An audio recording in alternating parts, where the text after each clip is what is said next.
Hi everyone, this is Christina. Welcome back to my kitchen. Hope everyone is doing great. This week on Great British Bake Off is 1920s week. So I've decided to make for the bake along choux pastry. I haven't made choux pastry in a while and it's quite tricky, but I enjoy a lot making it. I found this recipe online.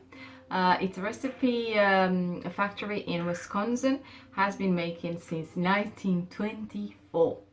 So hope you guys enjoy. As always, the video on YouTube will be on rapid. Leave any comments there below.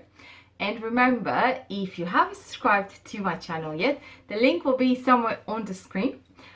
Please do so and tap that little bell. That way you get notifications every time I put a video up, which happens weekly. And again, thank you so much for watching, guys.